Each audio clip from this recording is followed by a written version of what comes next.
¿Qué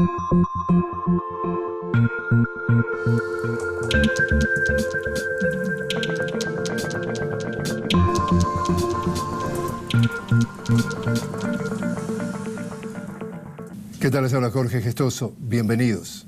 En el programa de hoy analizamos los nuevos esfuerzos de Trump para tratar de frenar la investigación del Russiagate, que podría terminar con su presidencia, y qué podría significar para nuestra América Latina el nombramiento de Mike Pompeo como secretario de Estado norteamericano con Patricio Zamorano, director ejecutivo de Infoaméricas.info. Patricio Zamorano, una cálida bienvenida al programa. Como siempre, Jorge, un tremendo placer estar contigo acá. Patricio, tú sabes que el viernes pasado, faltando solo 26 horas para llegar a su jubilación, Andrew McCabe fue despedido por indirecta o indirectamente órdenes de Trump, a efectos de que no tenga su jubilación.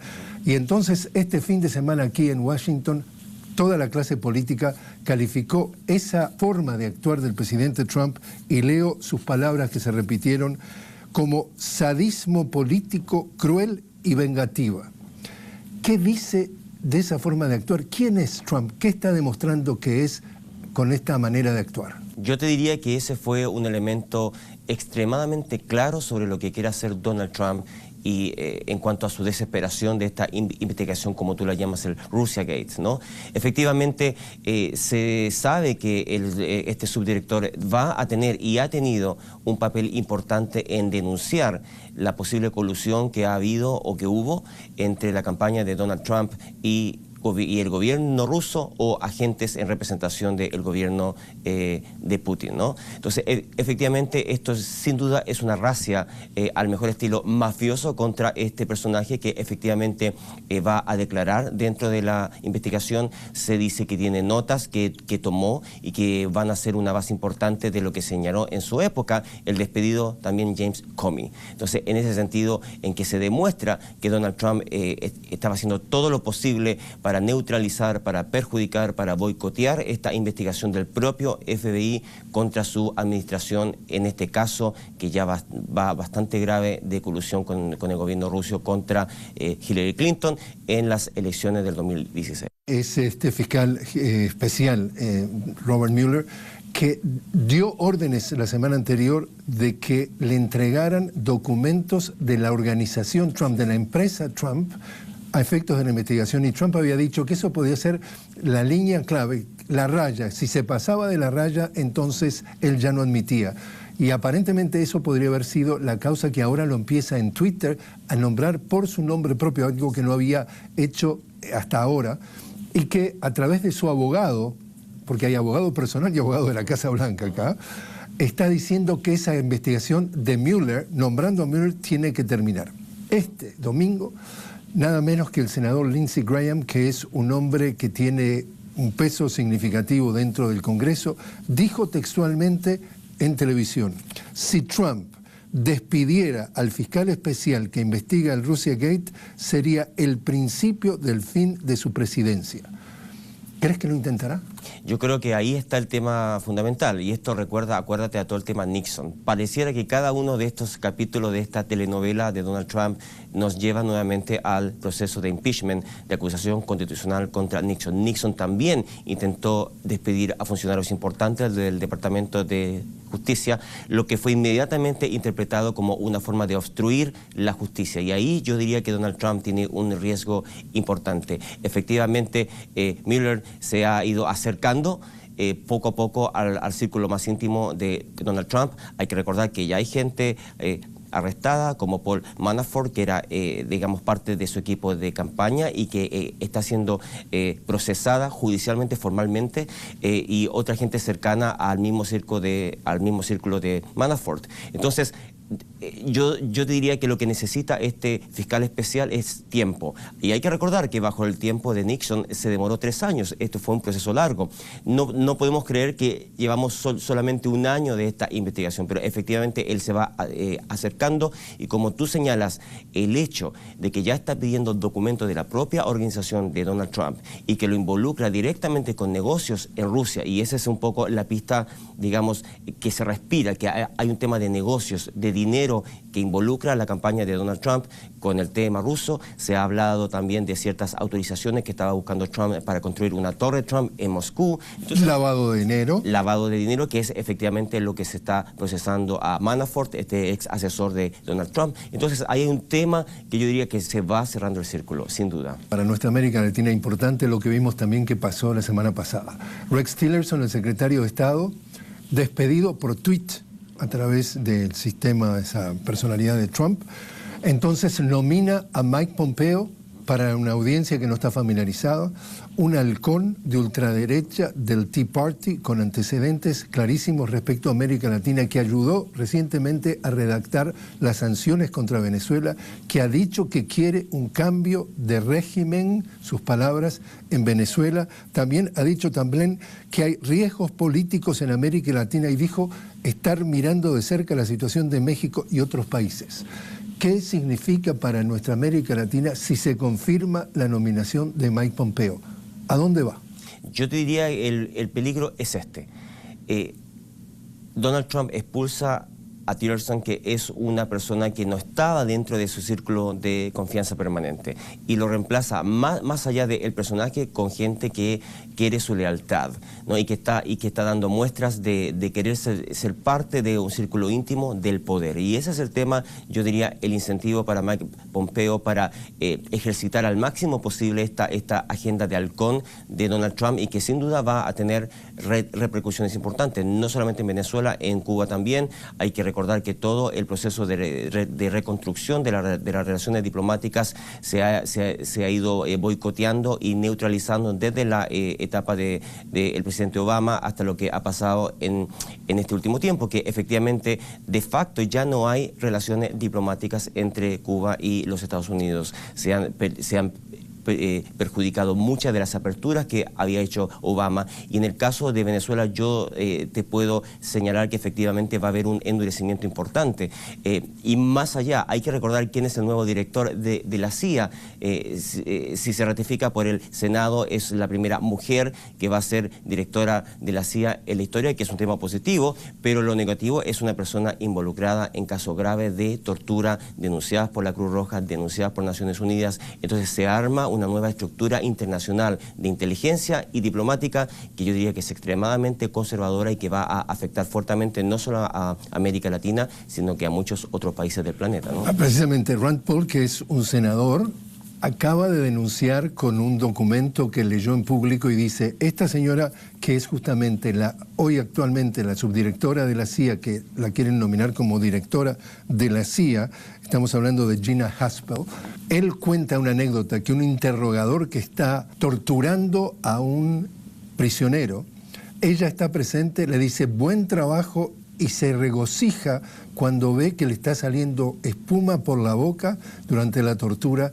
Y él, dice Rand Paul, yo no puedo jamás permitirme aprobar la nominación tanto de Mike Pompeo, que por ejemplo está en contra del acuerdo nuclear de Rusia, está en contra del cambio climático.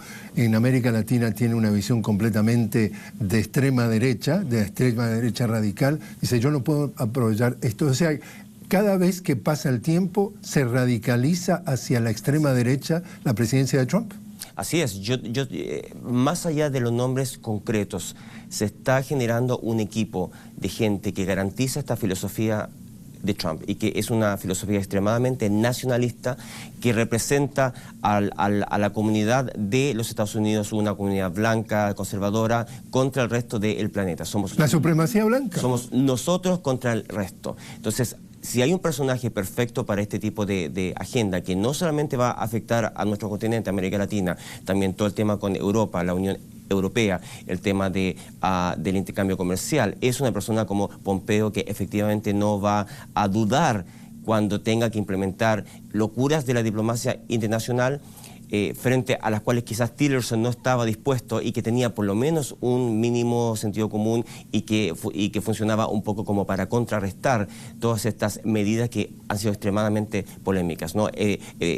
Hay que recordar que también hubo gente que renunció. El asesor principal de Economía de la Casa Blanca renunció una vez que Donald Trump unilateralmente comienza esta guerra comercial, aumentando los impuestos de aduana. Entonces, ahí hay un tema, yo te diría, Donald Trump está provocando que gente con más sentido común dentro del Partido Republicano, que estaba dispuesto a apoyar a esta figura presidencial, lo abandona frente a estas posiciones extremas y está reemplazando a toda esta gente con un mínimo de sentido común, con personajes mucho más extremos. Se ha hablado también de que está trayendo a gente de Fox News, que es su canal favorito, y se está trayendo de extrema derecha a animadores, periodistas, comentaristas que no tienen ninguna experiencia de políticas públicas, pero que sí dicen lo que Donald Trump quiere que se diga. Entonces hay un tema complicado, ¿no? La gran pregunta que muchos se hacen es, ¿y alguien lo puede parar? ¿Alguien puede parar esta vorágine de despidos que son masivos,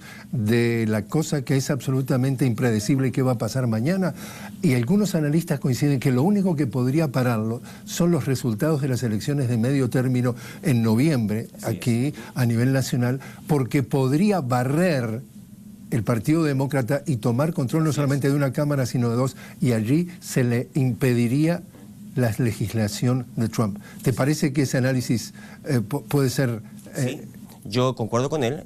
Ya tenemos dos pistas concretas. Pasó en Florida y pasó ahora recientemente en Pensilvania, efectivamente, donde un candidato del Partido Demócrata ganó en una sorpresa tremenda, considerando que en Pensilvania Trump había ganado con 20 puntos y sin embargo el Partido Republicano pierde. Entonces ya se están dando señales que efectivamente el electorado en general, respondiendo un poco a este menos de 40% de favorabilidad, hay que recordar que Donald Trump no tiene apoyo popular, es el peor presidente evaluado en las últimas décadas a esta altura de la presidencia, y efectivamente está teniendo un costo importante.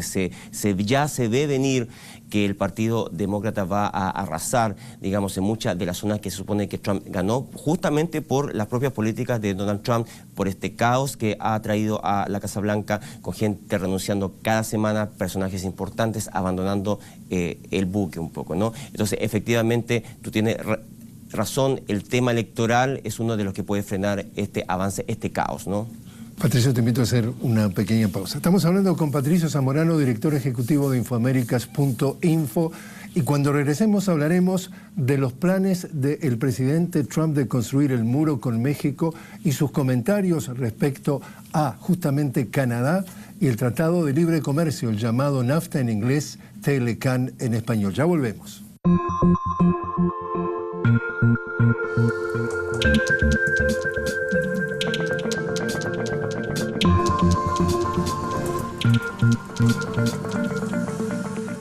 Continuamos hablando con Patricio Zamorano, director ejecutivo de Infoaméricas.info. Patricio, recientemente el presidente Trump visitó California por primera vez como presidente y visitó 8 prototipos de lo que él aspira que sea la construcción del muro. Dijo textualmente, si no tienes un muro, no tienes un país, y empieza una vez más ese estilo de condicionar una cosa con la otra. Dice, yo puedo aprobar la legislación de los soñadores, de los dreamers, para que se queden en este país, pero ustedes me tienen que financiar el muro.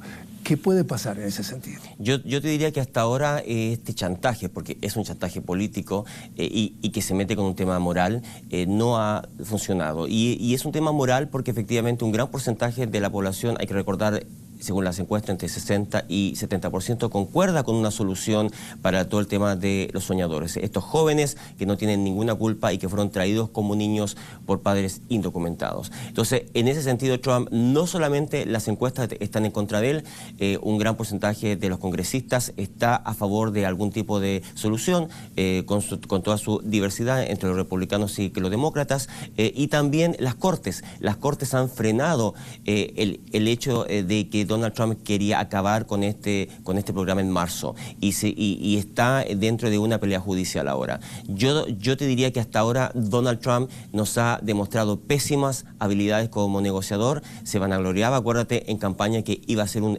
negociador importante, fuerte, trascendental. Hasta ahora no ha podido negociar absolutamente nada en cuanto a eso y efectivamente el muro hasta ahora se ha transformado en una quimera. No es real hasta ahora y efectivamente yo te diría que si iguala el muro con los soñadores es una situación extremadamente compleja. ¿Cómo puede beneficiar a un grupo de inmigración y ese propio grupo no va a aceptar ser parte de un chantaje para construir un muro que hasta ahora no tiene ningún sentido, ¿no? En un acto de recaudación de fondos, justamente también la semana pasada en Mississippi, en un evento privado, supuestamente no había la prensa, entonces se asume que él siendo Trump, se sentía que podía hacer comentarios un poco especiales. Se vanaglorió, se enorgulleció de admitir que le había mentido al primer ministro de Canadá diciendo que Estados Unidos tenía un déficit frente a Canadá y riéndose admitió, yo no tenía la menor idea si teníamos déficit o no, pero se lo dije para de alguna forma atacarlo en ese sentido. Por supuesto, Trudeau no aceptó el tema, pero ¿qué está hablando de la preparación de este presidente respecto a los temas importantes como puede ser el libre comercio? Donald Trump lo que demuestra con esa grabación es que no tiene ni la menor idea de lo que está haciendo en política internacional. Efectivamente, en el déficit entre Canadá y los Estados Unidos también hay muchas dudas porque depende de los cálculos. Hay ciertos cálculos que hablan de un superávit, otros de un déficit. Ahí sí que en ese sentido no hay un acuerdo unánime entre todos los expertos, pero sí lo que está claro son las cifras. Son más de 600.000 millones de dólares de intercambio entre Canadá con los Estados Unidos, son más de 500.000 millones de intercambio entre México con los Estados Unidos. Estados Unidos se ha beneficiado enormemente del llamado NAFTA o el Tratado de Libre Comercio entre estos tres países y Trump usa una economía de juguete cuando analiza el tema del déficit. Efectivamente, Estados Unidos se ha beneficiado de ese déficit de una manera importante. Cuando tiene un déficit comercial con países que pueden generar productos y servicios que son baratos, se beneficia enormemente la economía de los Estados Unidos, que se beneficia con buenos precios, con una movilidad económica importante. Cada dólar de cada trabajador de los Estados Unidos vale más cuando compra estos productos importados. Entonces yo te diría que Donald Trump ideológicamente intenta manipular a la opinión pública, especialmente de la clase más trabajadora que votó por él y que digamos, ve o imagina estas razones de Donald Trump desde el punto de vista ideológico. Nuevamente, somos nosotros contra el resto del planeta, pero que no tienen sentido técnicamente. Y las declaraciones que hizo efectivamente demuestran que no tiene ningún conocimiento técnico de las políticas públicas que estén implementando. Él ha dicho, ¿no?, que el TLCAN, es decir, el NAFTA en inglés, es un desastre para Estados Unidos, que él lo tiene que renegociar, quiere renegociar todo como el acuerdo con Irán eventualmente, y nada menos que 10 generales de los Estados Unidos, entre ellos el jefe del Comando Norte y el jefe del Comando Sur, le dicen no, todo lo contrario. El NAFTA ha sido absolutamente beneficioso incluso para la seguridad nacional de este país. Dice, no solamente no se le ocurra de alguna forma eliminarlo, sino tiene que reforzarlo, es decir, está nadando contra la corriente. Yo te diría que es típica demagogia y populismo estilo Trump. Nuevamente, está intentando convencer a la gente de que efectivamente hay un costo en muchas de las empresas que se trasladaron a México, por ejemplo, para abaratar costos. Pero al mismo tiempo, nuevamente, esas importaciones han beneficiado, baratas, han beneficiado enormemente a toda la población de los Estados Unidos. Entonces, en ese sentido, Trump miente constantemente, como por ejemplo cuando mintió señalando en el Estado de la Unión que la reforma tributaria de los Estados Unidos que él había implementado era la más importante de la historia de los Estados Unidos, que es totalmente falsa, es la número 7, ni cerca llega a lo que hizo Reagan. Desde ese mismo punto de vista usa estas expresiones populistas y demagógicas para ese electorado que es menos educado, que es más rural y que votó por él de una manera importante. ¿Y qué puede pasar con el NAFTA?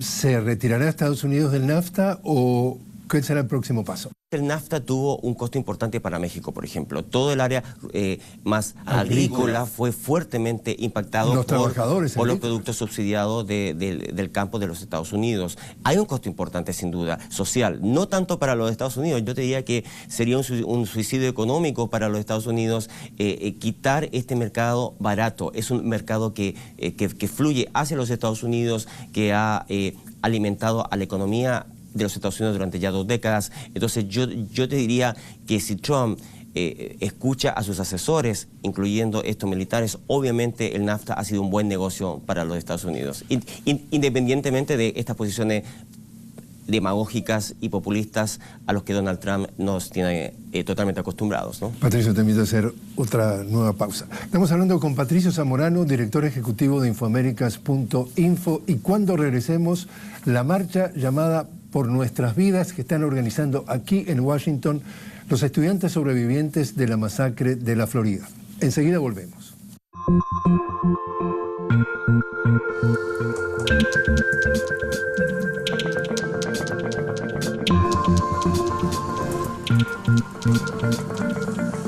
Continuamos conversando con Patricio Zamorano, director ejecutivo de Infoaméricas.info. Patricio, como sabes, este sábado aquí se va a registrar en Washington lo que le llaman la marcha, lo que titulan la Marcha por Nuestras Vidas, organizada por los estudiantes sobrevivientes de la masacre de la Florida, en donde murieron 17 personas.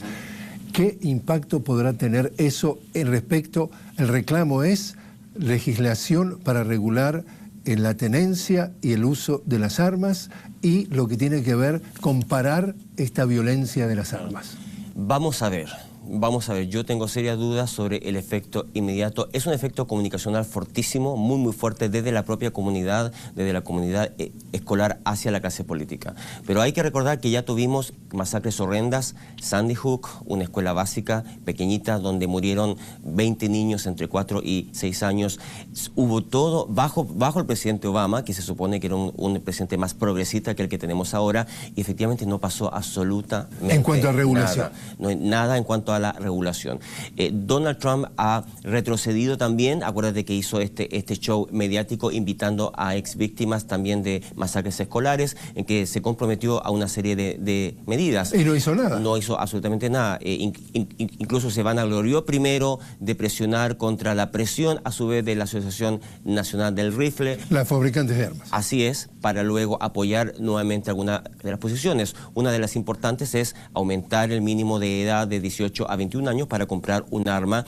Se supone que Donald Trump apoyaba esas medidas y se ha ido debilitando poco a poco. El otro tema es regular estas armas de alto calibre como el AR-15, que ha sido utilizada en muchas de las masacres. Semiautomático. Se ha ido, digamos, debilitando esa posición. Y, por supuesto, alguna vez generar una base de datos universal, nacional, para un poco prevenir que enfermos mentales, criminales, pueda acceder fácilmente a cualquier arma, ¿no? Entonces, Donald Trump, vamos a ver cómo va a reaccionar este sábado cuando, si ya tuvimos 1 millón de estudiantes el 14 de marzo que caminaron fuera de sus escuelas en oposición a todo este tema de las armas, vamos a ver qué va a pasar el sábado. ¿Y podría esto ser el principio de un movimiento?